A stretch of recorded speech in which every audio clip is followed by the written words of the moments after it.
जय हिंद dear aspirants welcome to the route of success. WP constable আর lady কনস্টেবলের ইন্টারভিউ এখনো অনগোয়িং প্রসেসে আছে, তবে মেয়েদের ইন্টারভিউ কমপ্লিট হয়ে গেছে। আজকে আমি তোমাদের একটা কাট অফ সম্পর্কে, কেবলমাত্র মেয়েদের, যেহেতু ছেলেদের ইন্টারভিউ এখনো কমপ্লিট হয়নি, তাই ছেলেদের ইন্টারভিউটা ছেলেদের কত ফাইনাল কাট অফ যেতে পারে সেটা এখন আমি বলছি না। ইন্টারভিউ কমপ্লিট হোক, তারপরে ছেলেদেরও একটা সম্ভাব্য কাট অফ কত যেতে পারে সেটা তোমাদের একটা ধারণা দেওয়ার চেষ্টা করবো। আজকে যেটা বলবো সেটা হচ্ছে মেয়েদের কাট অফ কত যেতে পারে। আমি রয়েছি এখন বাইরে, ডিউটিতে আছি, মাধ্যমিক পরীক্ষা চলছে। আমার চ্যানেলে দেখেছো আমি সুন্দরবনে এখন ডিউটিতে এসেছি, তাও সেখান থেকে এই ফ্রি টাইমে আমি তোমাদের আপডেটটা দেওয়ার চেষ্টা করছি। কারণ অনেকেই বলছো যে স্যার ফাইনাল কাট অফ কত যেতে পারে, একটু বললে, আপনি যদি একটু কিছু বলেন, সেই সূত্রেই তো বলছি তোমাদেরকে। দেখো, এইবারে যে ডব্লিউবি কনস্টেবলের ফাইনাল কাট অফটা যেতে চলেছে সেইটা কিন্তু অন্যান্য যে আগে যত রিক্রুটমেন্ট হয়েছে তার ফাইনাল কাট অফ কত যেতে পারে তার সঙ্গে কিন্তু তুলনা করলে কিন্তু চলবে না। কারণ অন্যান্য বারে ভ্যাকেন্সি যে থাকে তার সঙ্গে ইন্টারভিউ ক্যান্ডিডেট যারা ইন্টারভিউ দিতে যায় সেটা কিন্তু 2:1 থাকতো, সেটা ছেলে এবং মেয়ে বোধ। এইবারে কিন্তু মেয়েদের রিক্রুটমেন্টটা পুরো অন্যরকম প্রসেস চলছে, তাই কাট অফ কত মেয়েদের ফাইনাল যাবে সেটা কিন্তু কারোর পক্ষেই কিন্তু সঠিকভাবে বলা সম্ভব নয়। কারণ এমন একটা রিক্রুটমেন্ট এইবার মেয়েদের হতে চলেছে যেটা পশ্চিমবঙ্গ পুলিশে গত কয়েকটা রিক্রুটমেন্টে কিন্তু হয়নি। কারণ সিট সংখ্যা ছিল 3,500-র বেশি, পাস করেছে মাঠে 4,170 এরকম কিছু একটা। তাহলে বোঝাই যাচ্ছে যে 80%-এর উপরে বেশি মেয়ে কিন্তু সিলেকশন পাবে। আবার এটাও মনে হচ্ছে যে কাস্টের কিছু সিট হয়তো এবার ভর্তি নাও হতে পারে। তাই এই সব কিছু বিচার বিশ্লেষণ করে আমি তোমাদের একটা কাট অফের বিষয়ে একটা তথ্য ধারণা দেওয়ার চেষ্টা করছি। এটা কোনো অফিসিয়াল কাট অফ নয়। অফিসিয়াল কাট অফ যেদিন রেজাল্ট বেরোবে, খুব শীঘ্রই তোমাদের রেজাল্ট বেরোবে, রেজাল্ট কবে দিতে পারে সেই খবরটাও আমি যদি কোনোভাবে পাই সেটা তোমাদের বলার অবশ্যই চেষ্টা করবো আমি।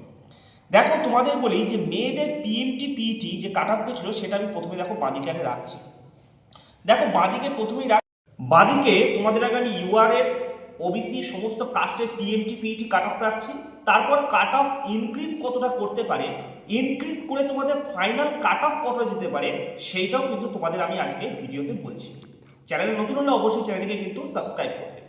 দেখো বাঁদিকে ইউআর কিন্তু তোমাদের যে জানো তো তোমাদের কাট অফ ছিল 36, ওবিসি বি গেছিল 27, ওবিসি এ গেছিল 24.75, এসসি গেছিল 26.25, এসটি কাট অফটা এবার উল্লেখযোগ্যভাবে এসসি থেকে বেশি গেছিল 27.25, এবং ইডাব্লিউএস যেটা সব থেকে আমাদের পশ্চিমবঙ্গের কম যায় সেটা গেছিল 12।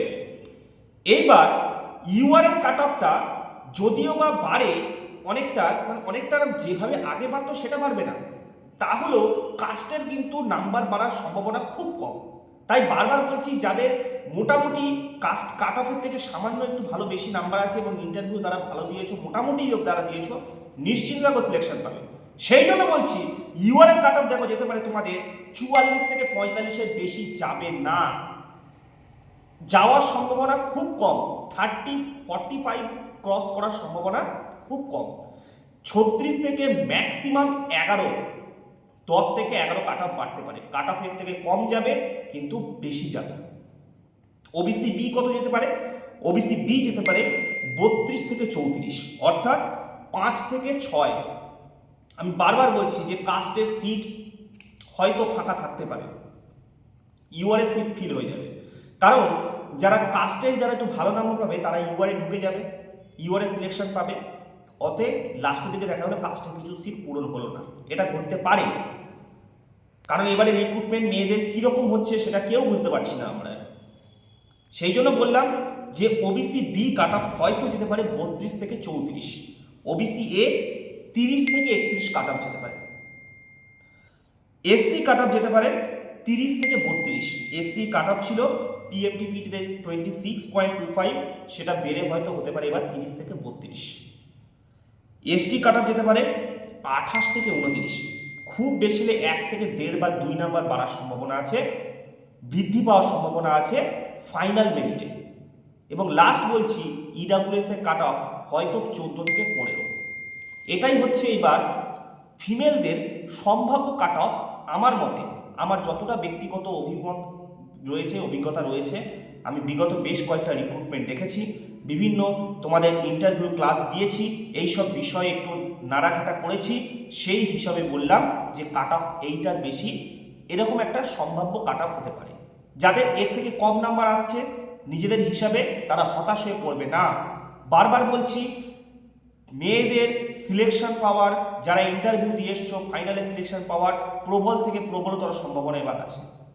সকলকে অনেক অনেক শুভেচ্ছা জানাই, যারা আপকামিং দিনে যে সমস্ত আমার বোনেরা এই ওয়েস্ট বেঙ্গল পুলিশে আমাদের সঙ্গে সার্ভিস করতে আসতে চলেছ, এবং যে সমস্ত ছেলেদের এখন ইন্টারভিউ বাকি আছে, ভালো করে ইন্টারভিউ দাও, আমার চ্যানেলের ভিডিওগুলি ফলো করো। আমি কালকে তোমাদের জন্য চেষ্টা করবো একটা লাইভ সেশন আনার, যেখানে তোমরা তোমাদের সমস্ত প্রশ্ন সেই ভিডিও লাইভে জিজ্ঞাসা করবে, আমি যতটা পারি সমস্ত উত্তর দেওয়ার তোমাদেরকে চেষ্টা করব। সন্ধ্যের দিকে আমি চেষ্টা করবো, ডিউটিতে আছি, অনেক দূরে আমি ডিউটিতে এসেছি, মাধ্যমিক পরীক্ষা ডিউটিতে, সেখান থেকেও আমি তোমাদের পাশে থাকার চেষ্টা করছি। ক্লাসগুলো হয়তো খুব একটা রেগুলার দিতে পারছি না, কিন্তু তাও যতটা পারি আমি চেষ্টা করব। চ্যানেলে নতুন হলে অবশ্যই চ্যানেলটিকে সাবস্ক্রাইব করবে, ভিডিওতে তোমাদের বন্ধুদের মধ্যে শেয়ার করবে। জয় হিন্দ সকলকে।